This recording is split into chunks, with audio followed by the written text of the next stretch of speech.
Ok, xin chào tất cả các bạn. Hôm nay thì mình sẽ quay cho các bạn xem Squishy thì theo như là hứa rồi nha. Và các bạn nhớ vào. Thật ra là vì sao mình không đăng video mới á?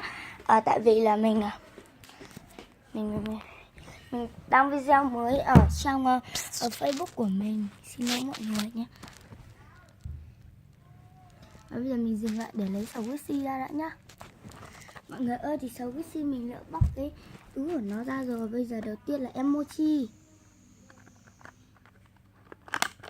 Mình sẽ quay emoji nè mọi người.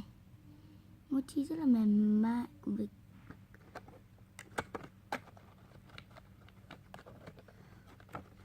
rồi. Đây là emoji nha.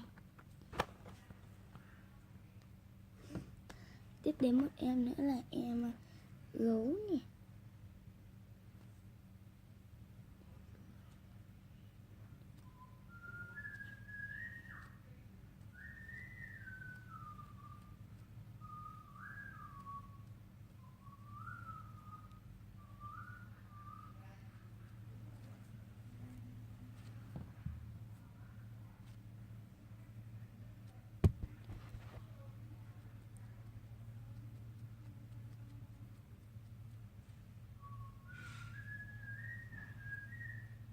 Rồi chuyển sang em tiếp theo là một em gà. Em gà có một làn da rất mịn màng và trùng với màu áo của mình. Em gà màu đậm hơn một tí thôi mọi người.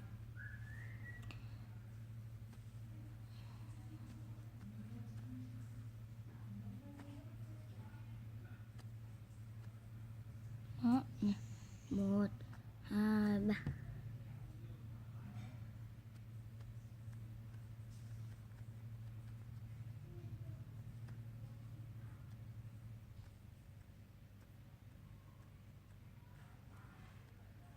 Ok, để có em tiếp theo.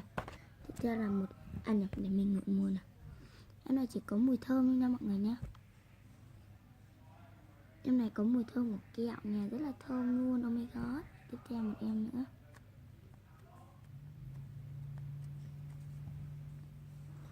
Đây là em bánh dâu. Yeah, bánh dâu rất là thơm ngon. Bây giờ mình sẽ ngửi nhá. Ui, đằng sau này có mùi bánh luôn mọi người ạ, là mình rất thèm ăn bánh. Tiếp theo mình sẽ ngửi phần trên này nha. Phần trên có mùi dâu mọi người ạ. Cái này mình rất thích ăn mùi luôn mọi người.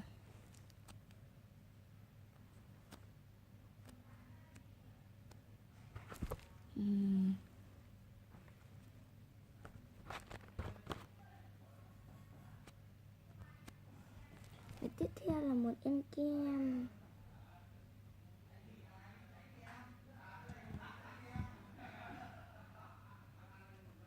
Rồi. Em kem này chỉ có một màu, hai màu, ba màu. Mình sẽ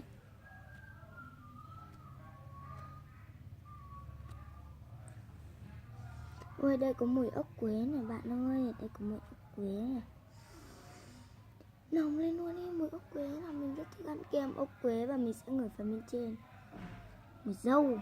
Và ngửi màu hồng thì có mùi dâu. Ngửi màu vàng không có mùi gì nào. Mùi xoài. Bây giờ ngửi mùi xanh không có mùi gì nhá. Chỉ có mùi thơm thôi mọi người ạ. Video mình đây là hết rồi. Nếu mọi người thích một trong số các em này thì hãy bình luận bên dưới nha. Bye bye.